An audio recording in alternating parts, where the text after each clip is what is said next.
நடிகரும் தமிழக வெற்றிக் கழகத்தின் தலைவருமான விஜயிடமிருந்து அவரது மனைவி சங்கீதா விவாகரத்து கோரி நீதிமன்றத்தில் மனு தாக்கல் செய்துள்ளார். இந்த மனு மார்ச் 20 விசாரணைக்கு வர உள்ளது. இந்த நிலையில்தான் 2021 ஆண்டிலேயே விஜய் நடிகையோடு கள்ள உறவில் இருப்பது தெரிந்தும் மனைவி சங்கீதா தாமதமாக மனு தாக்கல் செய்திருப்பது ஏன் என்ற ஒரு கேள்வியை பலரும் எழுப்பிக் கொண்டிருக்கிறார்கள். விஜய் தேர்தலில் போட்டியிட போகும் இந்த நேரத்தில் விஜயின் மீது இப்படி குற்றச்சாட்டுக்களை வைப்பது ஏன் என்றும் பலரும் கேள்வி கேட்டுக்கொண்டிருக்கிறார்கள். அதற்கான பதிலை தனது மனுவிலேயே குறிப்பிட்டிருக்கிறார் விஜய் மனைவி சங்கீதா. முதலில் விஜய் மனைவி சங்கீதா கேட்பது என்ன? 25/8/1999 அன்று நடைபெற்ற எங்களது திருமணத்தை ரத்து செய்து உத்தரவு பிறப்பிக்க வேண்டும். வழக்கில் இறுதி உத்தரவு அல்லது முடிவு எட்டப்படும் வரை நீலாங்கரையில் உள்ள எனது புகுந்த வீட்டில் வசிக்க உரிமை அளிக்க வேண்டும். விஜயின் வருமானம் மற்றும் அந்தஸ்துக்கு ஏற்ற நிரந்தர ஜீவனாம்சத்தை எனக்கு வழங்க உத்தரவிட வேண்டும். இந்த வழக்குக்கான செலவுகளை விஜயே ஏற்க உத்தரவிட வேண்டும்.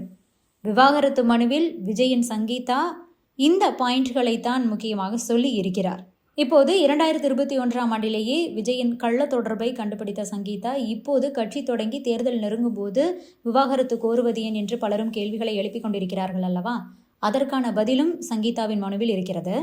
அதில் அவர் என்ன சொல்லியிருக்கிறார் என்றால், நடிகை ஒருவருடன் விஜய்க்கு கள்ள தொடர்பு இருப்பதை கடந்த 2021 ஆண்டில் கண்டுபிடித்தேன். கள்ள உறவை கண்டுபிடித்ததால் அதனை கைவிடுவதாக விஜய் அப்போது சொன்னார். ஆனால் அவர் கூறியது போல நடந்து கொள்ளவில்லை. விஜய் தனது செயலுக்காக ஒருபோதும் வருந்தவில்லை. மாறாக மனைவி என்ற முறையில் நான் அனுபவித்த வசதிகளை நிறுத்திவிட்டார். எனக்கு மன உளைச்சல் தர வேண்டும் என்பதற்காகவே விஜய் விலகி சென்றார். பிரச்சனையின்றி கௌரவமாக இருவரும் பிரிய வேண்டும் என்று நான் நினைத்தேன். இதற்கான முயற்சிகளை எடுத்தேன். 2021 செப்டம்பர் முதல் 2022 பிப்ரவரி வரை வழக்கறிஞர் மூலமாக சமமாக பிரிவது பற்றி பேச்சுவார்த்தையை நடத்தினோம். வழக்கறிஞர் வழியாக இரு தரப்பிலும் பேசி நோட்டீஸ் வழங்கப்பட்டது. ஆனால் உடன்பாடு எட்டப்படவில்லை. தீர்வும் கிடைக்கவில்லை. சுமூகமாக பிரிய 2 முயற்சிகளை முன்னெடுத்தேன். கடந்த ஆண்டு நவம்பர் 9 விஜயை சந்திக்க முயற்சி மேற்கொண்டேன். ஆனால் நடக்கவில்லை. எனது மகளின் கல்வி எதிர்காலத்தை கருத்தில் கொண்டு விவாகரத்தை தள்ளி போட்டேன். ஆனால் இப்போது நீதிமன்றத்தை நாடுவதை தவிர எனக்கு வேறு வழி தெரியவில்லை என கூறியிருக்கிறார். மேலும் கள்ள உறவில் இருக்கும் நடிகையுடன் வெளிநாடுகளுக்கு சென்று வந்தார். திருமணத்தை மீறி அந்த உறவை தட்டி கேட்டதால் வீட்டில் எனக்கான உரிமைகளை விஜய் நிறுத்திவிட்டார். விஜய் எனக்கு பல கட்டுப்பாடுகளையும் விதித்தார். பணம் செலவிடாமல் தடுத்தார். இதனால் மனதளவில் பாதிக்கப்பட்டேன். இது வலியையும் மன உளைச்சலையும் கொடுத்தது. திருமண வாழ்க்கையில் என்னை ஒதுக்கிவிட்டு நடிகையுடன் உறவை தொடர்ந்தார். ஒரே வீட்டிலேயே நடிகையுடன் தனித்தனியாக வசித்தார். நடிகையும் விஜயுடன் சேர்ந்து போட்டோக்களை சமூக வலைதளங்களில் பதிவிட்டார்.